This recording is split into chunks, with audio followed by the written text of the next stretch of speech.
ಸಚಿವರಾಗಿ ಅಧಿಕಾರ ಪದದ ಮತ್ತು ಗೌಪ್ಯತಾ ಪ್ರಮಾಣ ವಚನವನ್ನು ಸ್ವೀಕರಿಸಲು ವೇದಿಕೆಗೆ ಆಹ್ವಾನಿಸುತ್ತೇನೆ.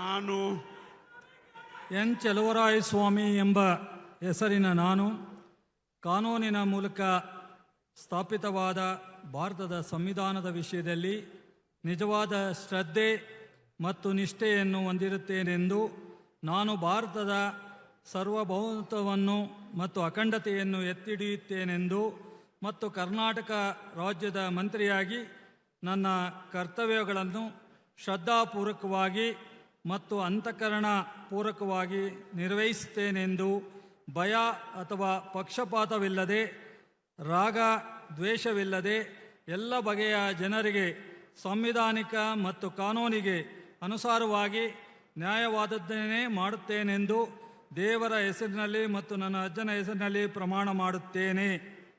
ಶ್ರದ್ಧಾಪೂರ್ವಕವಾಗಿ ಪ್ರತಿಜ್ಞೆ ಮಾಡುತ್ತೇನೆ ಎಂದು ನಾನು ಎನ್ ಚಲುವರಾಯಸ್ವಾಮಿ ಎಂಬ ಹೆಸರಿನ ನಾನು ಕರ್ನಾಟಕ ರಾಜ್ಯದ ಮಂತ್ರಿಯಾಗಿ ನನ್ನ ಪರ್ಯಾಲೋಚನೆಗೆ ತರಲಾಗುವ ಅಥವಾ ನನಗೆ ತಿಳಿದು ಬರುವ ಯಾವುದೇ ವಿಷಯವನ್ನು ರಾಜ್ಯದ ಮಂತ್ರಿಯಾಗಿ ನನ್ನ ಕರ್ತವ್ಯಗಳ ಯುಕ್ತ ನಿರ್ವಹಣೆಗೆ ಅಗತ್ಯವಾಗಬಹುದಾದ ಸಂದರ್ಭದಲ್ಲದೆ ಅನ್ಯಥಾ ಯಾರೇ ವ್ಯಕ್ತಿಗೆ ಅಥವಾ ವ್ಯಕ್ತಿಗಳಿಗೆ ಪ್ರತ್ಯೇಕವಾಗಿ ಅಥವಾ ಪರೋಕ್ಷವಾಗಿ ತಿಳಿಸುವುದಿಲ್ಲ ಅಥವಾ ಬಹಿರಂಗಪಡಿಸುವುದಿಲ್ಲ ಎಂದು ದೇವರ ಹೆಸರಿನಲ್ಲಿ ಪ್ರಮಾಣ ಮಾಡುತ್ತೇನೆ.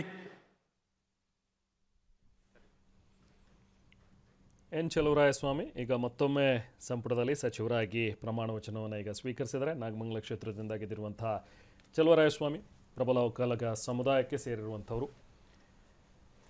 ಲಾಸ್ಟ್ ಟೈಮ್ ಕೂಡ ಚಲುವರಾಯಸ್ವಾಮಿ ಅವ್ರದ್ದು ಏನು ಅಂತಂದ್ರೆ, ಈ ಎಚ್ ಡಿ ಕುಮಾರಸ್ವಾಮಿ ಅವರು ಮುಖ್ಯಮಂತ್ರಿ ಆದ್ರಲ್ಲ, ಈ ಮುಖ್ಯಮಂತ್ರಿ ಆಗುವಂಥ ವಿಚಾರಕ್ಕೆ ಸಂಬಂಧಪಟ್ಟಂಗೆ ಇವ್ರದ್ದು ಬಹಳ ಮೇಜರ್ ಪಾತ್ರ ಇತ್ತು. ಒಂದು ಜನ ಸಮಾನ ಮನಸ್ಕರು, ಇವರು ಬಾಲಕೃಷ್ಣ, ಜಮೀರ್ ಅಹಮದ್ ಖಾನ್, ಇವರೆಲ್ಲರೂ ಕೂಡ ಕುಮಾರಸ್ವಾಮಿ ಅವರಿಗೆ ಎಡಗೈ ಬಲಗೈ ಅಷ್ಟರ ಮಟ್ಟಿಗೆ ಆತ್ಮೀಯರು.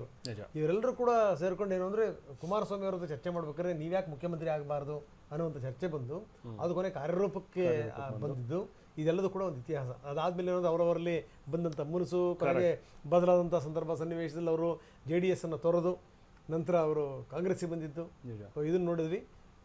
ಎಲ್ಲೋ ಒಂದು ಕಡೆ ಹೋದ್ಸರಿ ನೋಡಿ ಕೃಷಿ ಸಚಿವರಾಗಿದ್ರು, ಇದ್ರ ಕೈ ಕೊಟ್ಬಿಡ್ತಾ ಅನ್ನುವಂಥದ್ದಿತ್ತು. ಆದರೆ ಮತ್ತೆ ಅವ್ರನ್ನ ಕೈ ಹಿಡಿದಿದ್ದಾರೆ DK ಶಿವಕುಮಾರ್.